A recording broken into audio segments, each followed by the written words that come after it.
For the past few years, I've been coming to Egypt for a reason. Many people wonder why, Antonio, you come so many times to Egypt. And this is the reason. I've been coming to study Arabic because I love languages and I love Arabic. Arabic is a beautiful language, and I love the music, I love the culture, and I got to love the school here in Cairo. It's called the Arabic Academy. And I want to show you a little bit about the Arabic Academy, and I want to ask the student coordinator to tell us a little bit about the school. Come with me. So it's on the first floor.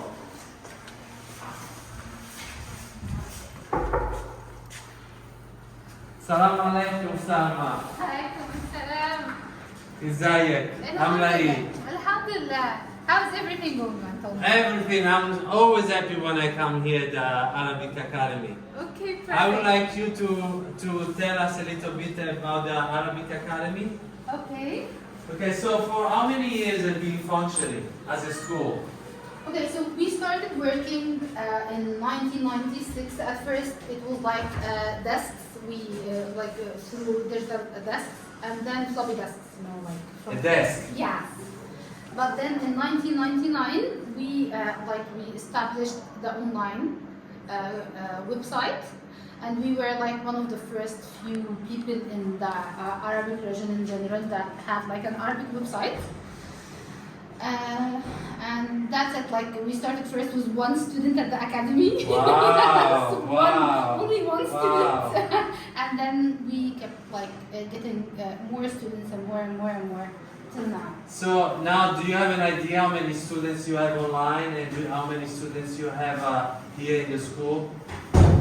Okay, it varies actually. I don't have a specific number, but online, it can be around 500 or something, 500 or 600, something like that. It's like some leave and some join, so I don't have a specific number. Right. But and in here we have it depends. Each also depends on the month that you join. For example, right now we have lots of students. We have an average of 30 or 35, something like that. So it depends on the month also. So it's not a consistent number of people that we have or students that we have. It depends on the month. In general, what are the nationalities of people that come here to study? Okay. Do you have certain nationalities that are more represented? European in general, especially British and American. British and American. Yeah, but European Wow. in general. In the past 2 years, we have lots of European students. Mostly Europeans. Yeah, Mostly European and American. Yeah. And I know my reason why I come to the Arabic Academy, because I love all my teachers, and I feel like here it's a family. But I want to know why, if somebody that's watching us right now, why they should choose to study Arabic, and why they should choose choose the Arabic Academy. First of all, why they should choose to learn Arabic, in your opinion? Okay, so Arabic is one of the 6 most spoken language in the world. 6 most spoken languages in the world. Yes, exactly, and it's also one of the languages that the UN have as official languages. So that's why if people would like to work in an official an official position in the government, it's a vital thing that they have another language besides the English. So Right. Arabic can be one of the languages, because you will not have lots of people learning Arabic, so you will be special in some way. And also that's mainly it. It's like And why Egypt? Why they should choose Egypt? And then we go to see why we should choose Arabic Academy. Why Egypt? So the Egyptian Arabic is also if you we have here Egyptian Arabic and Modern Standard. When they come here, they can What's the difference between Modern Standard and Egyptian Arabic? Okay, Modern Standard is mainly used in official meetings and in newspapers, news in general. Even the people in the news, they speak in Modern Standard. So it's mainly used officially. But the Egyptian document. But the Modern Standard is spoken everywhere in the Arab world, right? Okay, so we don't speak it, but we we understand it. So we will be able to understand what you're saying, but like mostly people, like normal people, will not respond to you in modern standard. They will try to respond to you, but like they will respond to you in colloquial. So that's all around the Arab world. People in the street will understand mostly the spoken language. Yes, exactly. So, like, it depends on why you're learning the language. If you're learning the language to, like, for something official, you can dedicate time first for modern standard. And actually, if you first learn modern standard, you can add a colloquial after that because, like, modern standard is harder, much harder than the colloquial. And why they should choose Egypt to study spoken Arabic?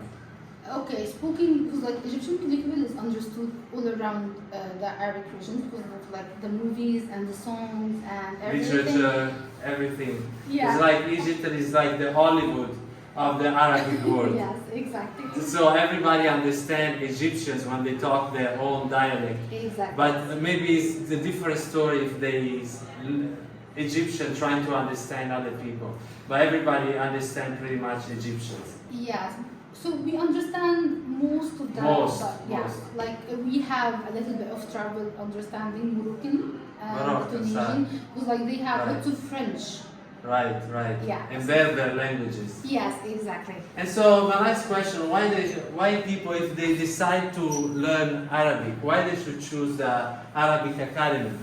Okay, so in Arab Academy we have like a family atmosphere. So whenever you are, like you will feel like you're at home. You will not feel like a stranger or anything, because like we have like professional and friendly teachers, and also we have flexible schedule. So we will try to adjust to the schedule that you would like as much as possible.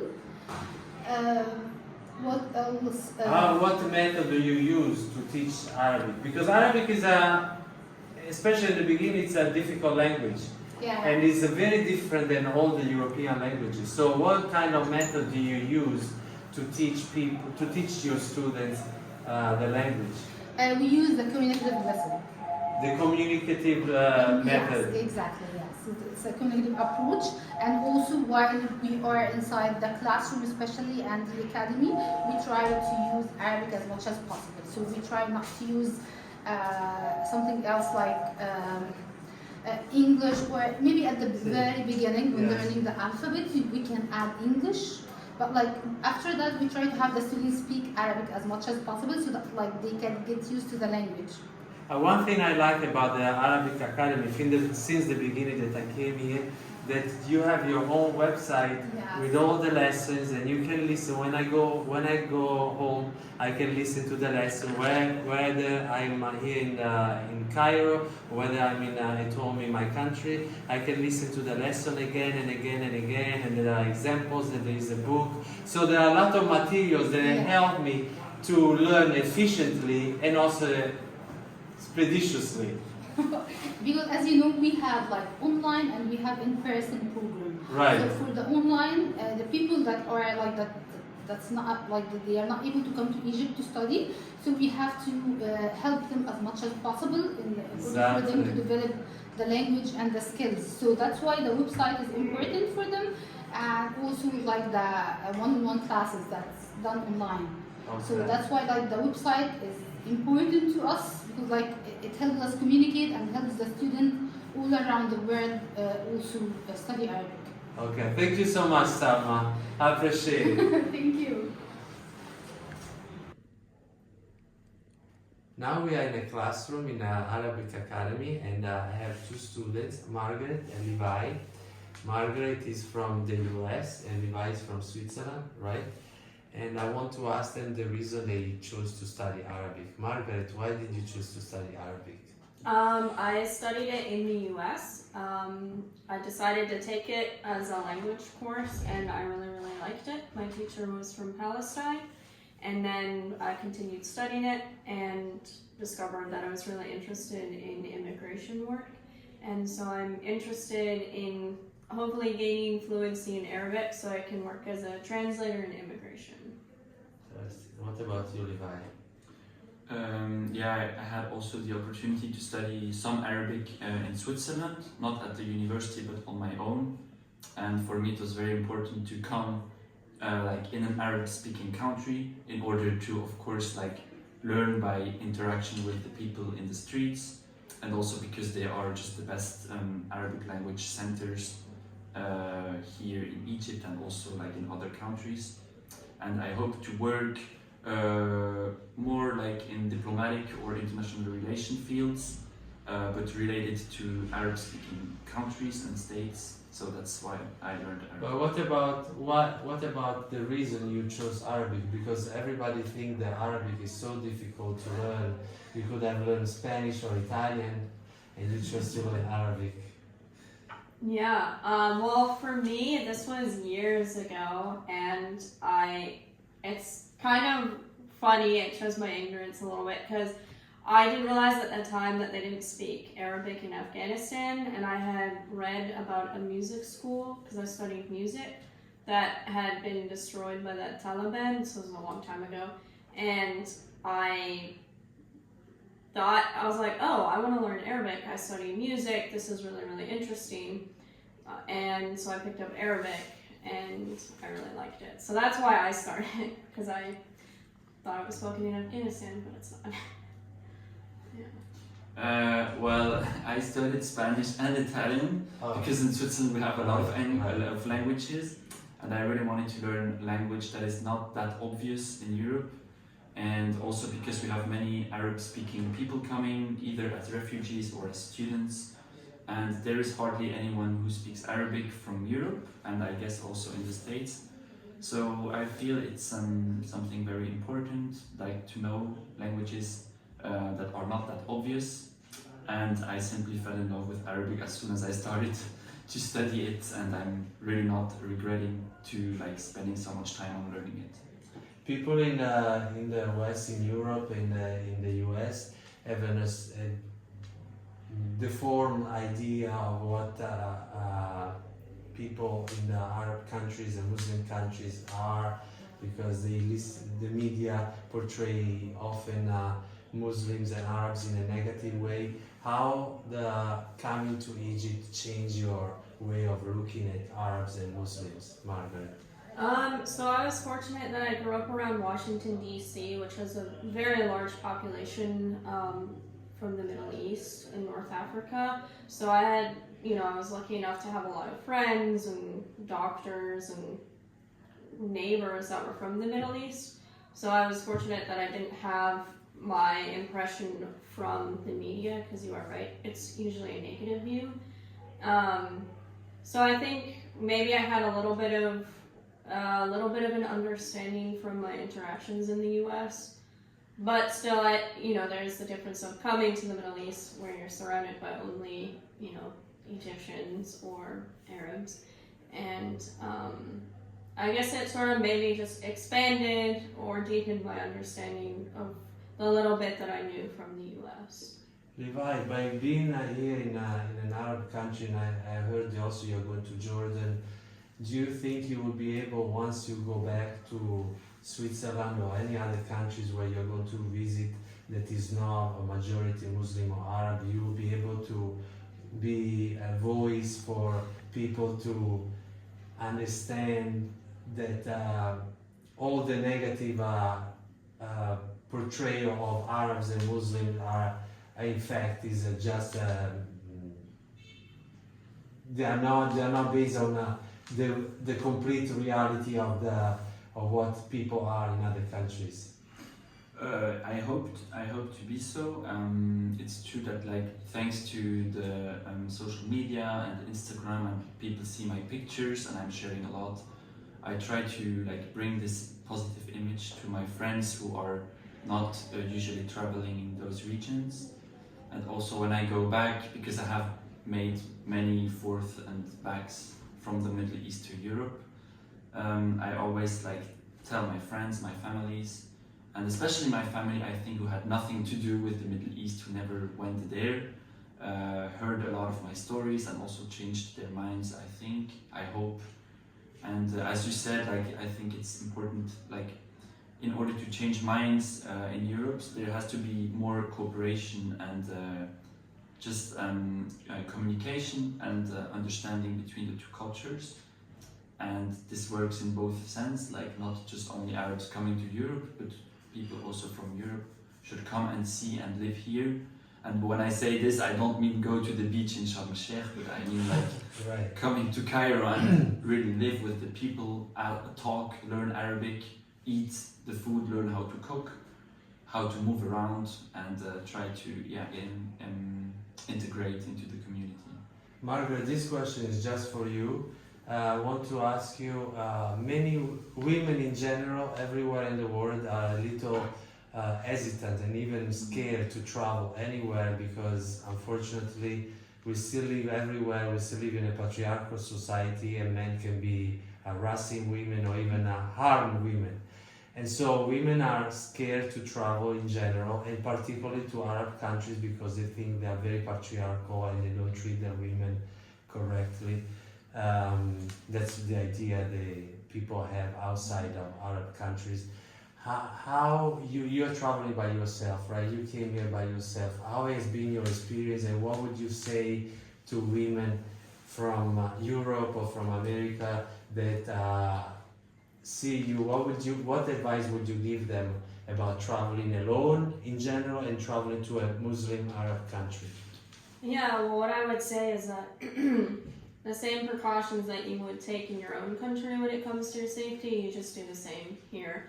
I don't feel that I have to necessarily take more precautions than I would if I was in the US. Like if I'm walking alone at night in the US, I have to be careful, you know, depending where I am. If it's in a bad part of the city, you know, that's what I would do in the US, and I do the same here. And I think just, you know, I guess be confident and, you know, be confident and do what you want to do. The last question I thank you for your time. The last question I want to ask you, how was your experience with the Arabic Academy and why you chose the Arabic Academy, and what was your experience here? Yeah, so I chose Arab Academy because when I emailed several different programs, their communication was super fast. They were always emailing right away, and they answered all of my questions. So I really, really appreciated that.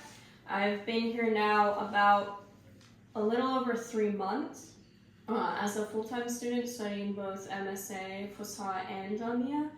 And I really like it. I feel like I've been able to, or they've been willing to work with me to sort of formulate a program that fits my needs. So because I'm interested in translation work, I do a much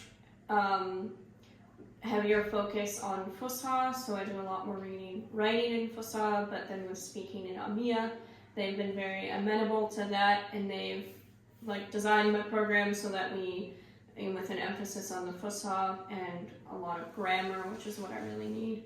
So I feel like they've been able to work with me so that I'm moving in the direction that I want to be with Arabic. What about you, Levi? Yeah, so first of all, I would say that Cairo is like the center, or at least like a very important city for every Arab-speaking country. So Cairo is like the must when you want to learn Arabic, historical and cultural. And then Arab Academy is first of all like its location in Garden City is amazing. Their communication, as you said, they're also very present on the social medias, and just they're so flexible. I also came, I had like specific expectations, and they were able to very suit to my expectations, to adapt, and I think the teachers are great. Also the fact that we have many different teachers allows us to have different approaches, different accents, to hear different accents, and people are so nice, so I would advise everyone to come to Arab Academy.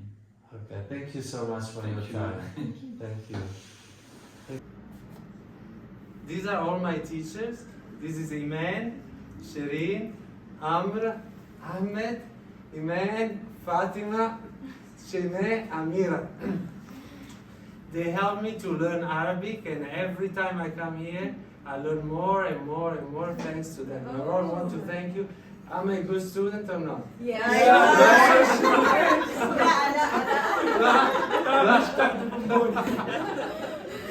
شكرا. All right.